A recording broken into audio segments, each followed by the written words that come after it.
اس نے سجدے والوں کا ساتھ نہ مانا۔ فرمایا اے ابلیس تجھے کیا ہوا کہ سجدہ کرنے والوں سے الگ رہا؟ بولا مجھے زیب نہیں بشر کو سجدہ کروں جسے تو نے بجتی مٹی سے بنایا جو سیاہ گارے سے تھی۔ فرمایا تو جنت سے نکل جا کہ تو مردود ہے اور بے شک قیامت تک تجھ پر لعنت ہے۔ خدا کے اس حکم کی خلاف ورزی کی جو کہ حضرت آدم علیہ السلام کے بارے میں دیا گیا تھا، اور پھر خدا کو انسانوں کو غلط راستے پر چلنے کے لیے اکسانے کی باتیں کرنے لگا۔ یہ باتیں سجدہ کرنے سے انکار کرنے والے گناہ سے بھی بڑھ کر گناہ تھا۔ اور یاد رکھو اس بات کو، جب ہم نے فرشتوں سے فرمایا تھا کہ حضرت آدم علیہ السلام کو سجدہ کریں تو شیطان کے سوا سب نے سجدہ کیا۔ صحیح مسلم میں حضرت عائشہ رضی اللہ تعالی عنہ سے روایت ہے کہ حضور نبی کریم صلی اللہ تعالی علیہ وآلہ وسلم نے فرمایا کہ خدا تعالی نے فرشتوں کو نور سے اور جنوں کو آگ کے بھڑکتے ہوئے شعلوں سے پیدا کیا، اور جس چیز سے حضرت آدم علیہ السلام کو پیدا کیا وہ ہم آپ کے سامنے بیان کر چکے ہیں۔ حضرت امام بصری رحمۃ اللہ علیہ سے منقول ہے کہ شیطان کسی بھی طرح سے فرشتوں میں سے نہ تھا، ابلیس کا تعلق جنوں میں سے تھا۔ جب جنوں نے زمین پر فساد پھیلانا شروع کر دیا تو اللہ تعالیٰ نے فرشتوں کی ایک جماعت کو زمین پر اتارا، اور فرشتوں نے ان کو قتل کر کے سمندری جزیروں میں دھکیل دیا۔ ابلیس کا تعلق اسی گروہ سے تھا جن کو فرشتوں نے قید کر لیا تھا، اور پھر ان کو اپنے ساتھ آسمان پر لے گئے۔ حضرت ابن عباس رضی اللہ تعالی عنہ سے منقول ہے کہ ابلیس کا نام عزازیل تھا۔ آپ ہی سے روایت کی ہے کہ ابلیس کا نام حارث تھا۔ حضرت عبداللہ بن عباس رضی اللہ تعالی عنہ سے منقول ہے کہ یہ فرشتوں کے ایک گروہ میں سے تھا جن کو جن کہا جاتا تھا۔ یہ جنت کے خزانے میں سے ہے۔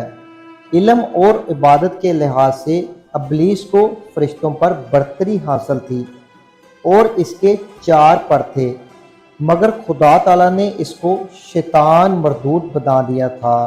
اللہ تعالیٰ نے قرآن پاک میں سورہ صاد میں ارشاد فرمایا، ترجمہ آیت: جب تمہارے رب نے فرشتوں سے فرمایا کہ میں مٹی سے انسان بناؤں گا، پھر جب میں اسے ٹھیک سے بنا لوں اور اس میں اپنی طرف سے روح پھونکوں تو تم سب اس کے لیے سجدے میں گرنا، تو سب فرشتوں نے سجدہ کیا، ایک ایک نے کہ کوئی باقی نہ رہا، مگر ابلیس نے اس نے غرور کیا اور وہ تھا ہی کافروں میں۔ فرمایا اے ابلیس تجھے کس چیز نے روکا کہ تو اس کے لیے سجدہ کرے جسے میں نے اپنے ہاتھوں سے پیدا کیا؟ جب میں اس کو بنا کر اس میں خاص روح پھونک دوں تو تم سب باری باری اس کو سجدہ کرنا۔ تو سب فرشتوں نے باری باری سجدہ کیا، مگر شیطان نے انکار کر دیا کیونکہ اس نے غرور کیا تھا۔ اور پھر اللہ تعالیٰ نے فرمایا کہ ابلیس کافروں میں سے تھا۔ جب اس سے پوچھا گیا کہ ایسی کون سی بات ہے جس نے ابلیس کو خدا کی نافرمانی کے لیے اکسایا ہے کہ تو نے میرا حکم نہ ماننے کا گناہ کیا، جبکہ اس کو میں نے خود اپنے مبارک ہاتھوں سے پیدا کیا ہے؟ تو شیطان نے جواب دیا کہ میں اس سے کئی گنا زیادہ اچھا ہوں، کیونکہ میں آگ سے بنایا گیا ہوں اور اس کو تو نے مٹی سے بنایا ہے۔ تو پھر خدا تعالیٰ نے ابلیس کو جنت سے نکال دیا اور قیامت والے دن تک اس پر لعنت کر دی۔ خدا تعالیٰ سے کہنے لگا کہ اگر تو مجھے قیامت والے دن تک کی زندگی دے تو میں تیری عزت کی قسم کھاتا ہوں کہ میں انسانوں کو زمین پر بہکاؤں گا۔ تو اللہ تعالیٰ نے ارشاد فرمایا، جو میرے سچے بندے ہیں تو ان کا کچھ نہیں بگاڑ سکتا، لیکن جو تیرے کہنے پر گمراہ ہوں گے میں تجھ سمیت ان سب سے جہنم بھر دوں گا۔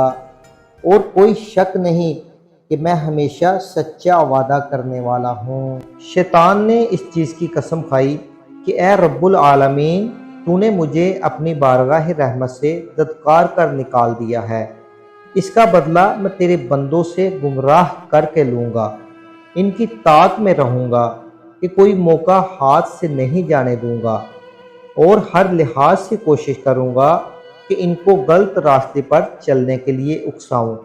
تو حکم ہوا کہ جو لوگ تیرے بتائے ہوئے راستے پر چلیں گے ان پر خدا کی لعنت ہے۔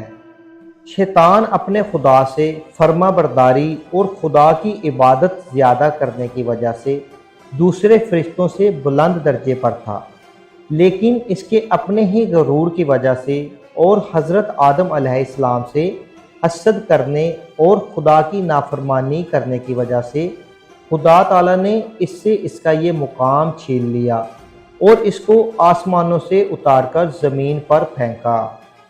اللہ تعالیٰ نے حضرت آدم و حوا کو جنت میں رہنے کا حکم دیا۔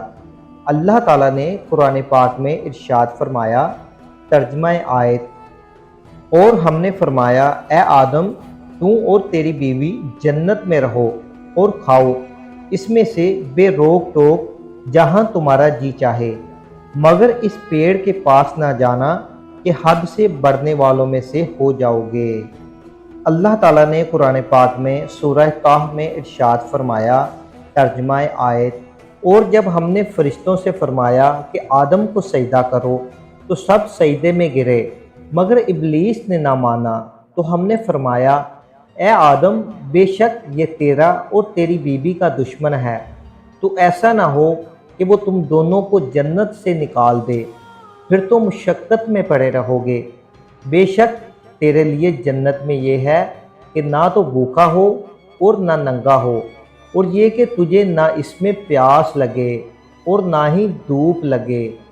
ان پاک آیتوں کی روشنی میں یہ بات ظاہر ہوئی کہ حضرت حوا علیہ السلام کو اللہ تعالیٰ نے حضرت آدم علیہ السلام کے جنت میں داخل ہونے سے پہلے پیدا کیا تھا، جیسا کہ اللہ تعالیٰ نے قرآن پاک میں ارشاد فرمایا، اور اے آدم، تو اور تیرا جوڑا جنت میں رہو تو اس سے جہاں چاہو، اور اس پیڑ کے پاس نہ جانا کہ حد سے بڑھنے والوں میں ہوں گے۔